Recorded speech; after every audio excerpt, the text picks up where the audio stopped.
Hi guys and welcome back. Today we're gonna be talking about the game Sea of Stars that I initially played back in August of 2023 when it came out, and I have since been kinda yearning for more of it. It was cute, it had this awesome pixel art style, and today we're gonna be talking about the DLC Throes of the Watchmaker, which is all up in the circus. I needed my one mandatory clown pun when we are talking about clowns. This DLC is completely free. I think you should experience it yourself before watching this video. If you don't, just be aware that I am gonna be spoiling major plot points on some of the boss fights and all of that. But in general, I really enjoyed the DLC. It's free if you own the game. Just go and check it out. Have a good time with it. And without any further ado, let's get into the video. Just to reiterate, Throes of the Watchmaker is completely free. I think you should go and experience it for yourself if you have the options to do so.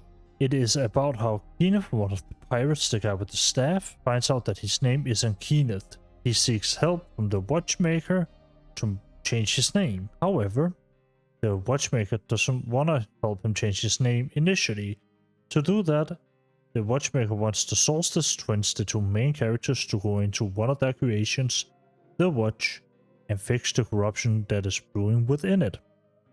Now, of course, as the good and kind-hearted heroes you are, you do so. And the result from that is that you go into the Watch, like itself, you shrink down and go inside the Watch. And what happens in there is that you find out that it's entirely circus themed for one, and you find out that, well, as things turns out, it isn't gonna be as easy, because your powers doesn't work anymore. Or rather, they work, but they don't do damage. You see, you find yourself in a whimsical world. And in a whimsical world, you aren't gonna be able to defeat the enemies using your normal powers. To do that, you need to be whimsical and use whimsical abilities. Examples of that is one of the characters has the ability to shoot cannons. Essentially, he'll load up a cannon, look straight up and have the cannonballs bounce off of a trampoline that you then run around with as like the active mini game for that ability. There's also another one where you have one of those like stools that they would use in the circus to like grab onto and then like jump from them to the other, like hanging in the arms. One of those, and the character would just swing around on it to deal damage. It's all very cute and honestly a really fun little way to make you play with the new abilities, as you simply don't have access to your old ones. And it's also the in-game reason why all of your equipment is removed. Essentially, you don't have your staff or whatever weapons that you were using, you don't have them anymore. The DLC forces you to use DLC items, and it's nice because it makes it so you actually use them. Because if you're like me, who have played through the game twice, you've gotten the new game plus ending and all that as well, you have the best equipment in the game. This equipment that you'll find throughout the DLC is likely gonna be worse. Like, that is the likely scenario. You go in and it's all gonna be worse than what you already have.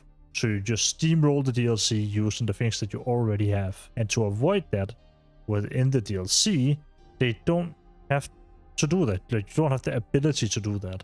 So you need to find new equipment, new weapons, new trinkets to equip, and new abilities. So you will always have to explore the new things within the game and the new options given to you.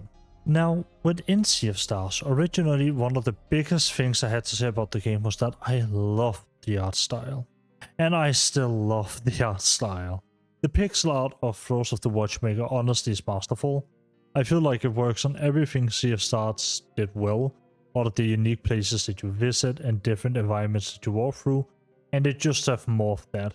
This time with a little bit more of a whimsical flair for most of it. And honestly, I think it's very fitting. It also fits the writing style because you are following the pirates, and within my initial take on the game, I said that the pirates were some of my least favorite characters, which really hasn't changed that much, mainly because the humor and the like sort of writing style of them just aren't really my thing. I think it's more of a personal issue, as I find the entire trope of them constantly, like, how do I put it, a little bit carefree to just be a little bit too much sometimes. And it might just be a me thing. I think it genuinely kind of is. I think they're probably written pretty well.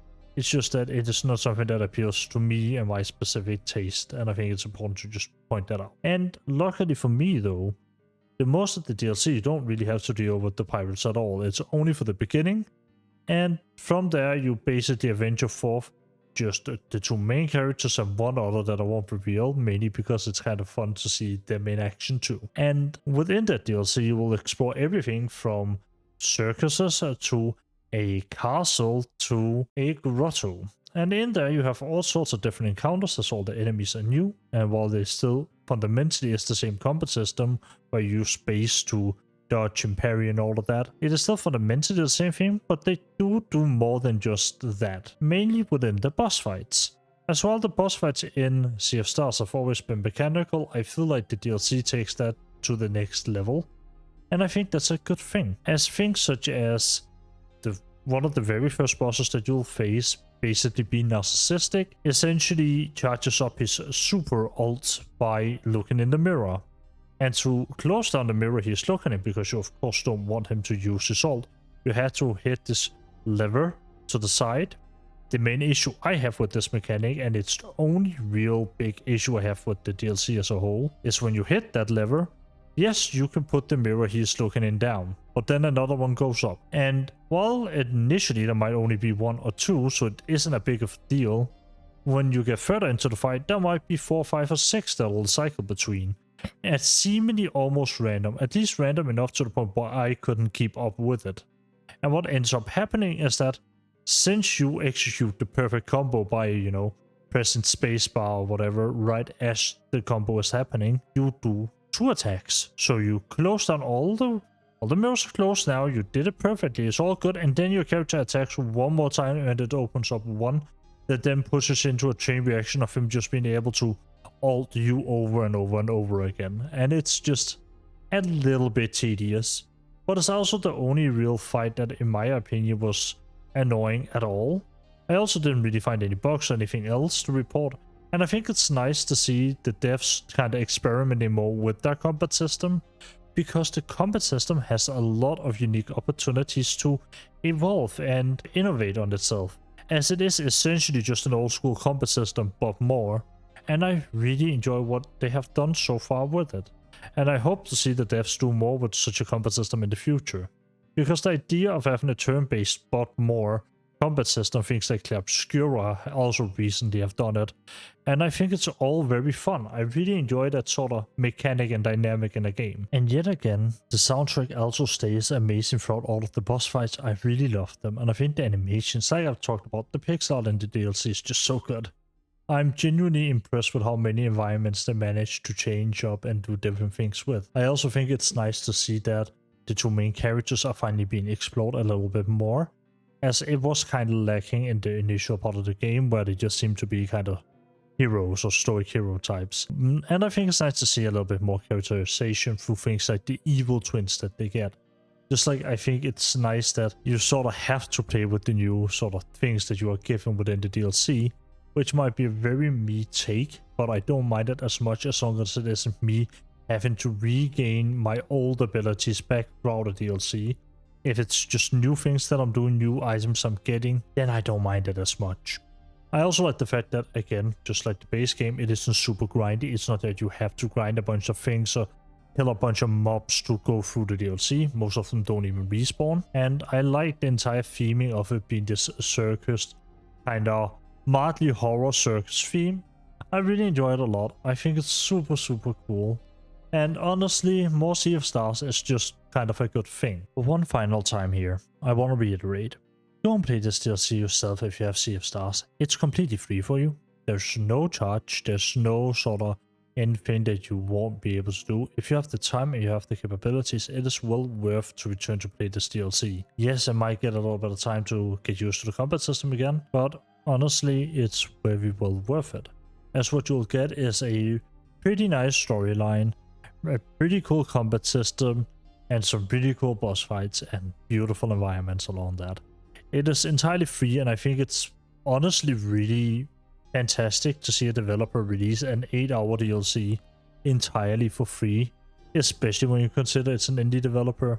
That's just not something you see every day, and I think that's kind of impressive in the first place, and I think it's really nice to see, and it's something that has to be just given a little bit more attention in my opinion than it has gotten. And I really just overall love this game. Other than that, I just want you to have a good day.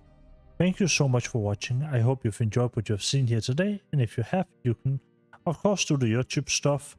Again, I think you should go and check out Sea of Stars. If you are on the fence about the game itself, I have a video on that too you can watch if you want to. And with that being said, I'll see you all in the next one. Bye.